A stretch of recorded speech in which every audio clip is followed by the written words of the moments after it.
Selamat siang. Welcome to the latest news from Bali in Indonesia. This is July 6th, and my name is Bruce. And I hope you're having a wonderful day because I am right here in Singaraja. What is the weather like?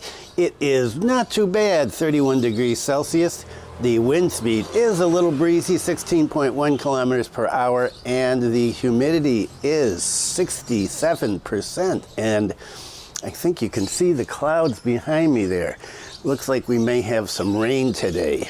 If you watch the Singaraja snippets videos that I do, the walking tours of Singaraja, you know what happened to Monday's news video.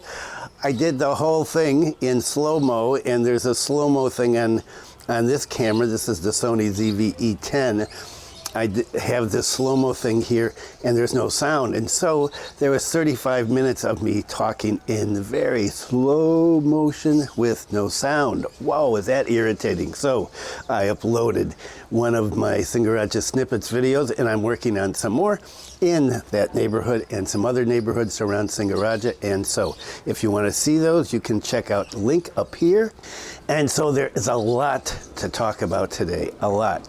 And some new interesting stories came out this morning, but I'm saving those for Wednesday. Oh, this is Wednesday. I'm saving those for Friday. Nothing that has to be talked about right now.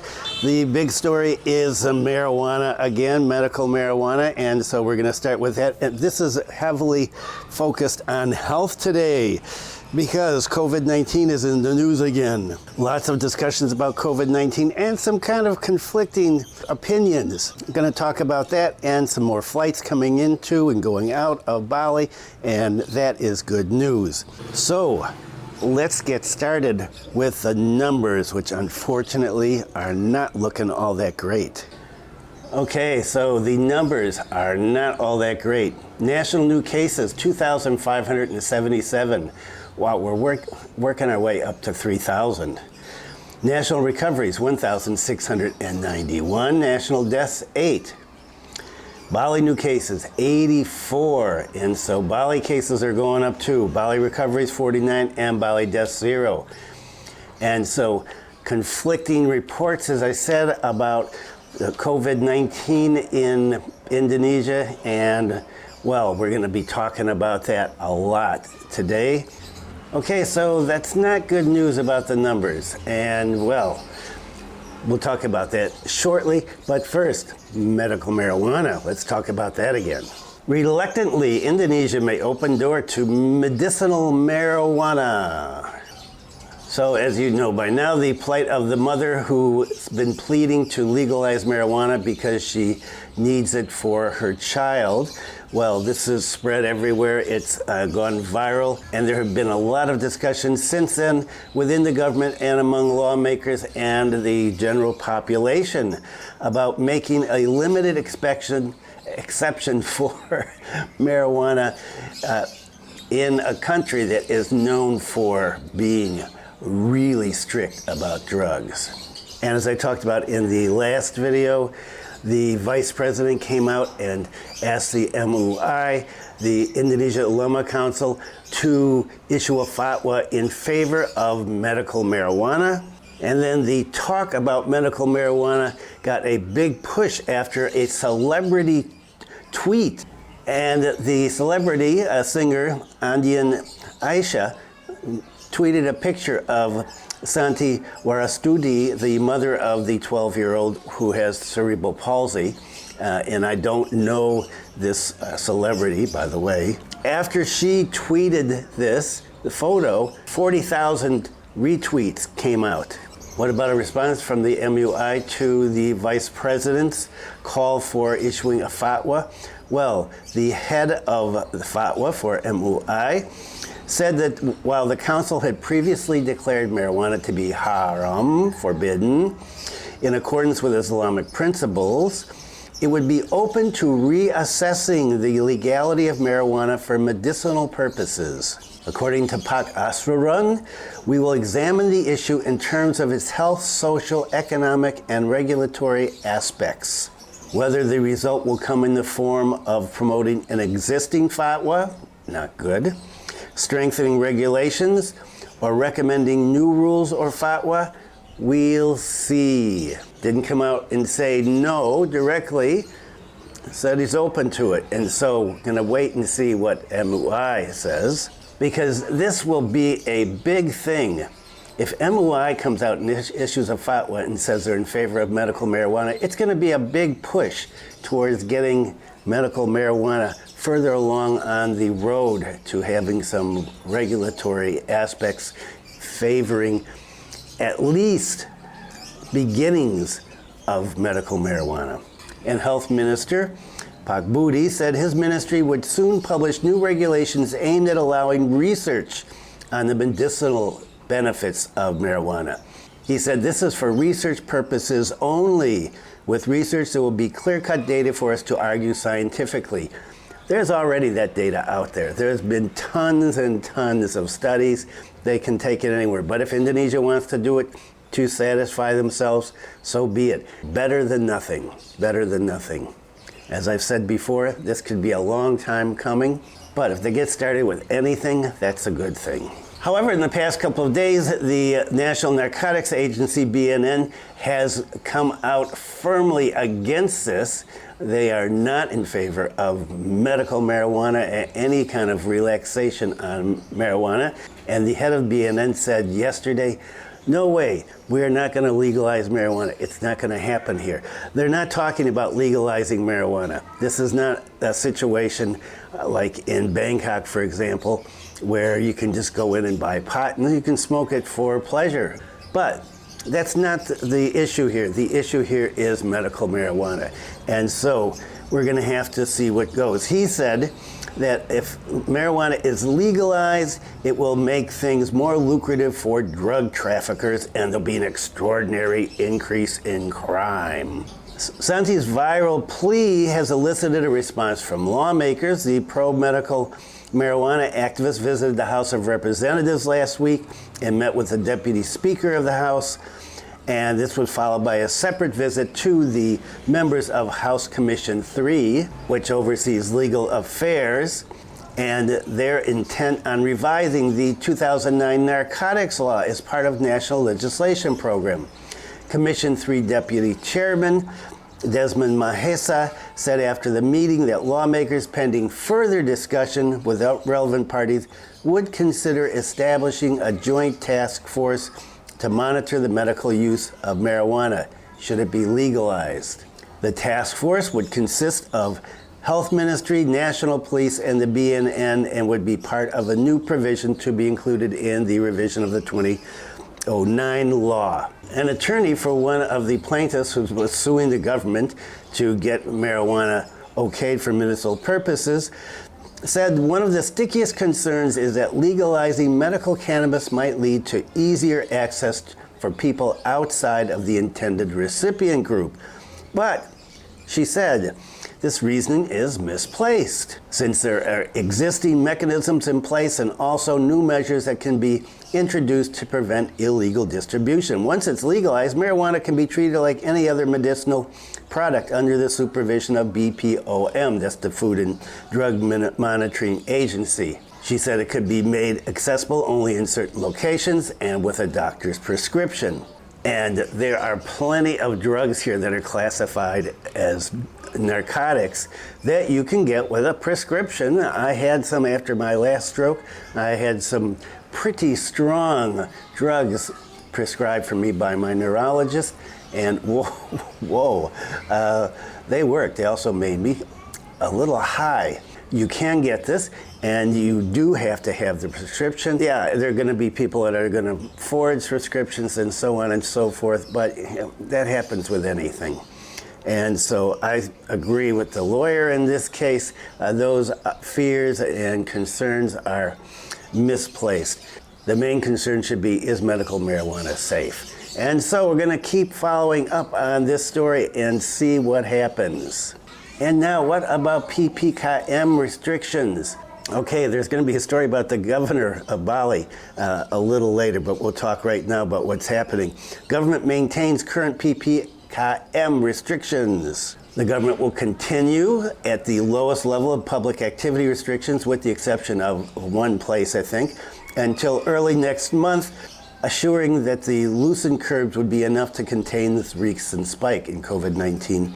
Coordinating Economic Minister Pak Hartarto, who oversees pandemic responses in regions outside of Java and Bali, said that almost all the regions under his watch will maintain at level 1, which is the easiest of the 4 levels. These restrictions will extend from July 5th, yesterday, until August 1st, and out of 385 cities and regencies outside of Java and Bali, only one regency will implement PPKM Level 2. The health minister said there's going to be no change on masks now. Hooray!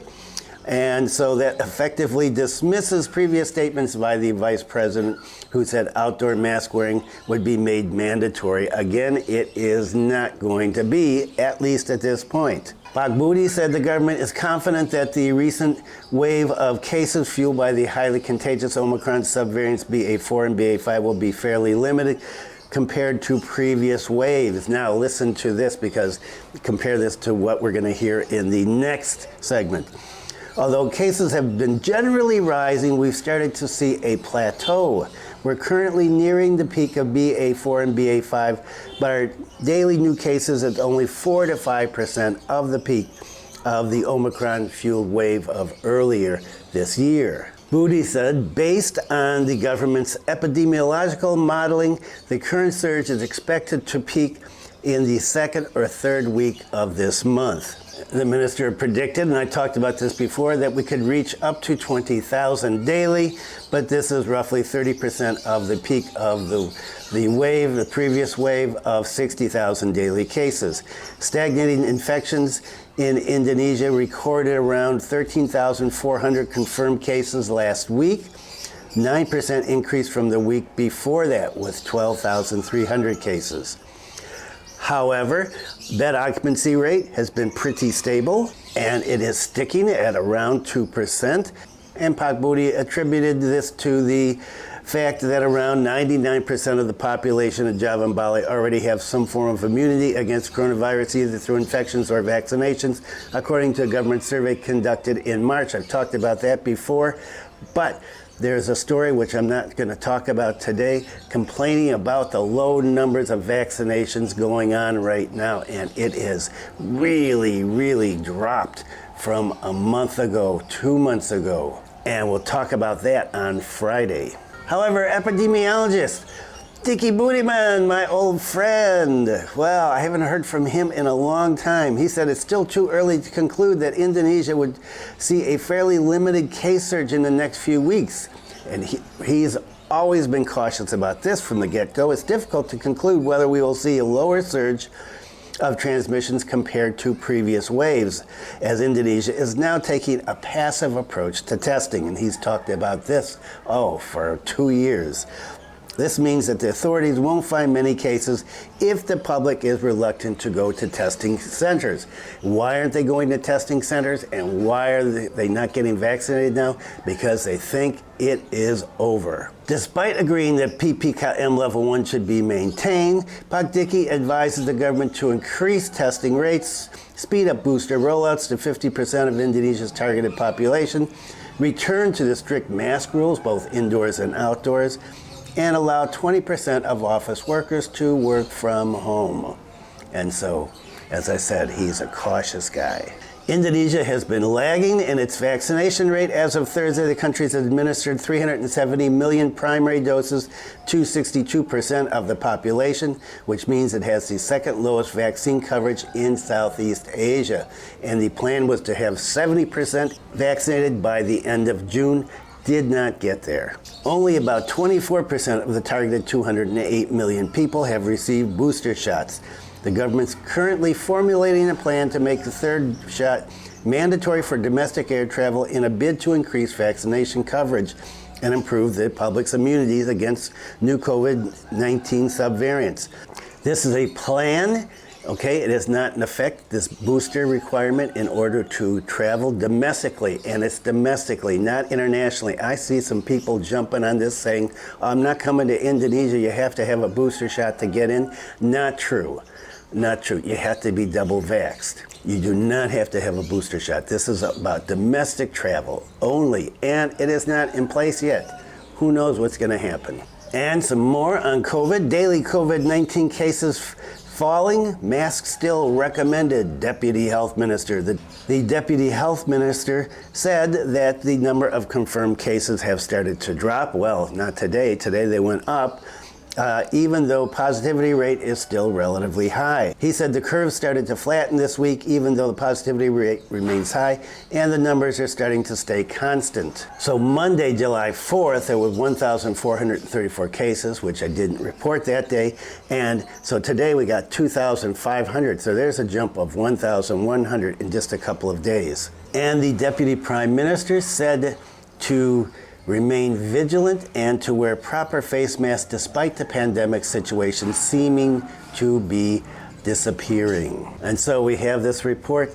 We're behind in vaccinations. We're behind in the boosters. The numbers, well, they're starting to go up. They were up over 2,000 for a few days last week, and then they dropped down, and now they're back up 2,500 today. What's the prediction? The health minister said, well, could be in another 2 or 3 weeks. Okay, so there's what's happening nationally. Now, what about locally? I haven't seen any update to this story. This story is about 4 days old right now, but it's very interesting, and obviously the government hasn't paid a lot of attention to it right now. Koster is waiting for PPKM Level 1 to be revoked to turn the COVID-19 pandemic into an endemic in Bali. So the governor sent a letter to the center, to Jakarta, regarding changing the status of the pandemic to an endemic and getting rid of PPKM Level 1. No more PPKM. Governor says we don't need it here anymore. He said that there's a response from the central government.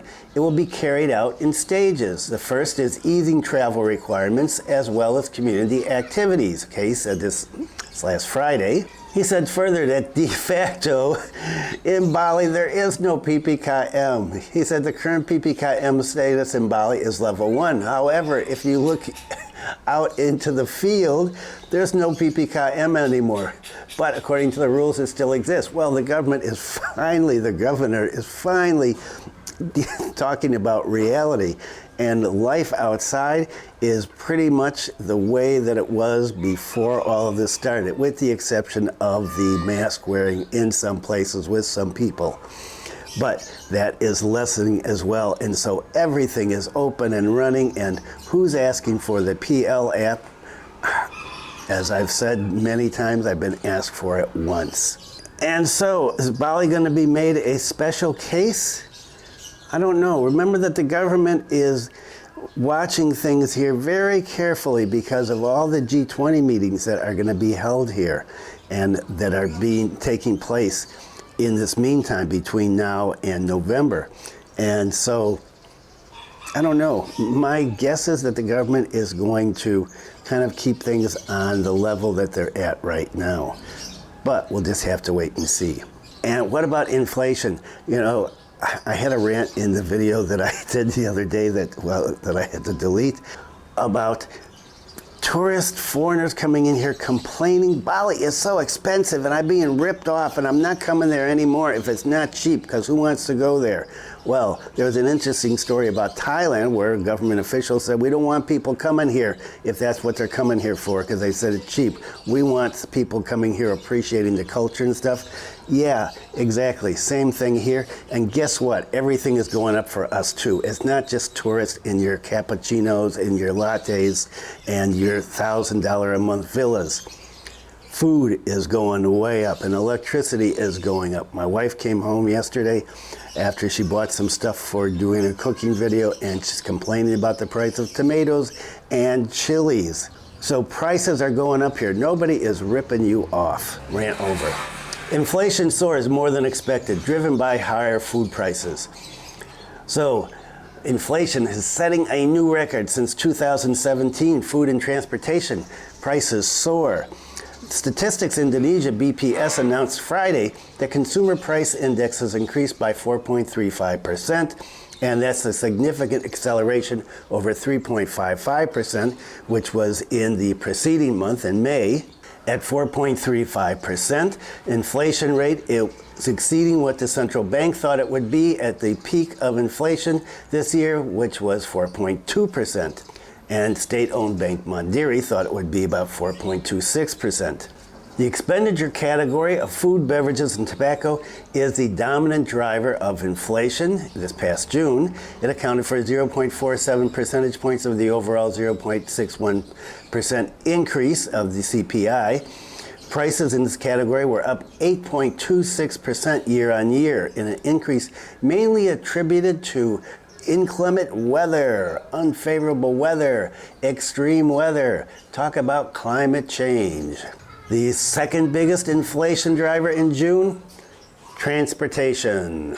Transportation prices in June up 5.45%. Heavy rainfall in key cultivation regions in Java and West Nusa Tenggara were responsible partly for the disturbance in red chili and cayenne pepper production, causing crop failures, and the supply was disrupted. Even goods with administered prices, or that is prices controlled by the government, were up as well. And those goods were up 5.33% more than last year. So everything's going up here.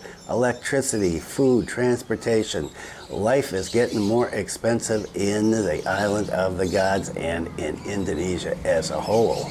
Bank Indonesia raised its inflation forecast for the full year from 4.5 to 5.5%. Okay, and so that's what they're expecting for the rest of the year. That means prices are going to continue to increase. Economists from Bank Mandiri stated on Friday that inflation would continue to rise significantly early in the second half, particularly food prices. Spokesperson said, "We are aware that food inflation is prone to keep rising amid the global food security issues." Okay, that's not good news. Prices are going to continue to go up and up and up. So if you're coming to Bali, expect things to be a little more expensive. We're all paying more. And what about President Jokowi's trip to Ukraine and Russia? He wanted to be a peace mediator, talked about that a couple of videos ago. Well, some conflicting reports. Ukraine and Russia answer about Zelensky leaving a message for Putin via Jokowi. The Ukrainian government has responded to Pak Jokowi's claims that he got a message from President Zelensky to take to President Putin. A spokesperson for the Ukrainian presidential office said if Zelensky had a message for Putin, he would convey it himself publicly, not through intermediaries. Ooh, slap in the face for the president here. However, a spokesman for Putin confirmed that Ukrainian President Zelensky's unwritten message to Russian President Putin was delivered via Indonesian President Pak Jokowi. And he told reporters this, but he did not elaborate on what was in the message. Was there a message or was there not a message? Who's telling the truth? Hard to say. Wow, this is a weird situation. And Bali is locked down. I was thinking, I should start this video off with a thumbnail, Bali lockdown. Wow, what great clickbait. I could put in little tiny letters that nobody could see. For livestock. Yes, Bali locked down. Dozens of livestock infected with FMD. All entrances monitored. Foot and mouth disease, right. So the government's implemented a lockdown policy for cattle or animals that have the potential to contract foot and mouth disease. Nobody's coming in, nobody's going out. It is closed. And this took effect last Saturday, and it will continue on until the situation with foot and mouth disease is under control. You know that this coming Saturday or Sunday, depending on who you listen to, Muhammadiyah or the government, there will be Eid al-Adha, day of sacrifice, a lot of animals sacrificed, and well, you got foot and mouth disease, okay, that's a problem.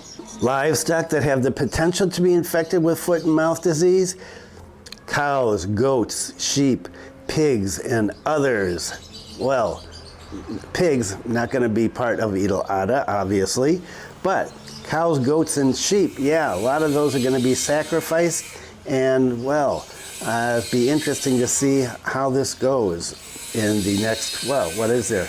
Another Thursday, Friday, Saturday, okay, another few days, and Idul Adha is here. It means my house is going to become a zoo in the next couple of days with all the relatives and kids coming here.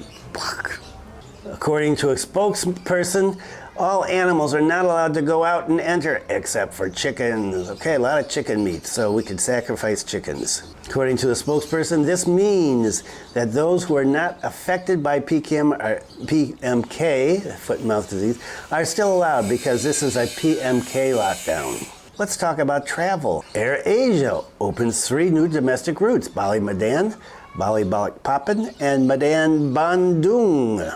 Starting in July 2022, AirAsia has again expanded its domestic connectivity by opening 3 new domestic routes. The opening of flight services on these 3 routes coincides with mid-year holiday season, which facilitate people who are going on vacation or just visiting each other. Additionally, these routes will open up direct accessibility for foreign tourists who are in one destination and want to go to another because, well, you've got 60 days or 30 days and 60 days or even longer. You want to go and see Indonesia, and you know, I keep saying get out and travel around. Well, here's some more flights so that you can do it. How cool is that? The number of visits is expected to continue to increase in line with the abolition of insurance requirements for foreigners to Indonesia, and it also coincides with the peak of winter holidays in Australia. Schoolies, isn't that what they call it, schoolies? AirAsia even recorded an increase in the number of bookings on the Perth-Bali route by 138% for trips until the end of June 2022. Wow, 138%. AirAsia's efforts to open direct connectivity from Bali to Medan will open up accessibility for foreign tourists to more easily visit North Sumatra and Kalimantan. With direct flights, tourist travel costs will be relatively cheaper with shorter travel time, so it will be more attractive for tourists to visit. The Bali-Medan PP flight route will be served using an Airbus A320 aircraft with a capacity of 180 passengers with free baggage allowance of 20 kilograms, and it will operate 4 times a week. Okay. And AirAsia continues to urge customers who will be traveling to implement health protocols by fulfilling travel requirements according to the latest regulations set by the government. And more on air travel. Bali opens 2 international flights from Philippines, Singapore.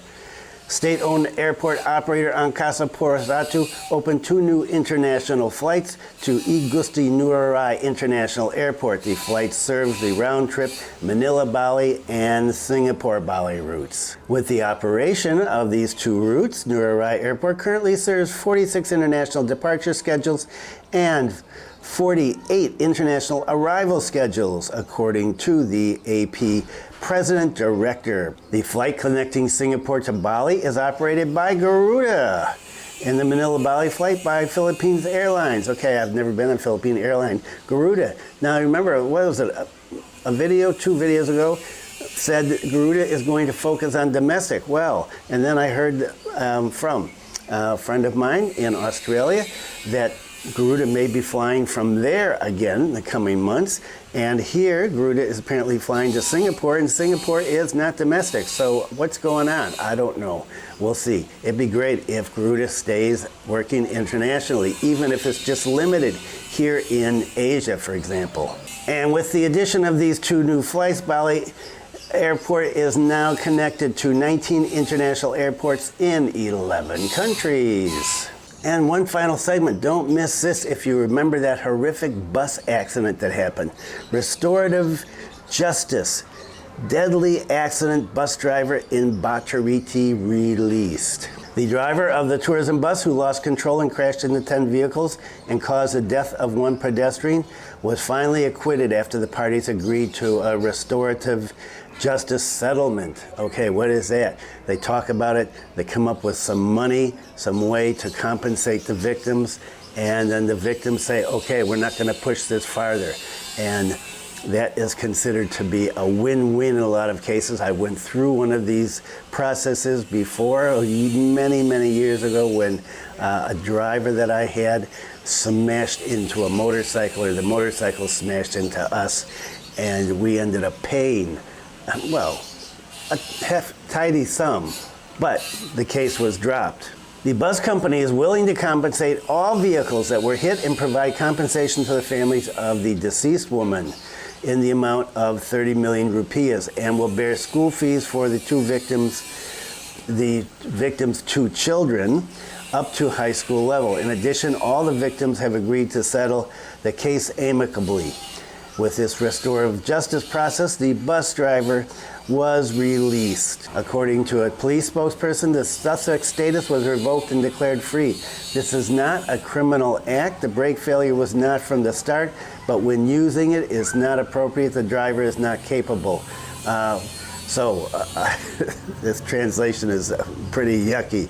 So what happened is his brake was working when he started. He started going downhill. The brakes overheated and they were gone. And well, it said here he wasn't in the right gear, which would make this his fault. But he hit a car full of Russians. They call it the Russian car. And then the poor woman was killed. According to a police chief, the bus company was very cooperative, even following the process of the victim's ceremony in Bali here.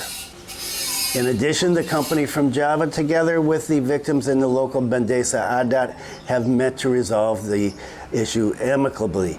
And to make sure, the police invited the company once again, along with traditional village chief and the family, to the Tabanan police station, where they met and talked and made sure that everything was okay and settled and above board. And so that is good news. No bule behaving badly today. There was one I saw of I guess a German woman. She was, the photo was in immigration, and she's been in detention because she's been sleeping in abandoned house. And neighbors reported her, and they grabbed her, and she apparently has no money. I don't know the whole story here, but it sounds to me more of a sad kind of case. Somebody ran out of money, they don't know what to do, and they're just kind of hiding and hanging out here. As I said, I don't know the full story. It sounds sad, not one of these, crazy foreigners taking their clothes off and stuff. If you found this video helpful, useful, informative, scintillating, non-irritating, amusing, I'd appreciate a thumbs up. It helps the algorithm and spreads the video and gets more people to watch it. And if you haven't subscribed, please consider subscribing. Videos are Monday, Wednesday, and Friday. Cooking video on Sunday. And my wife's latest cooking video you can see here, and that jajan she made was incredible. I love it so much. Thanks for viewing. Be kind to someone today. Stay safe, and I will see you on Friday.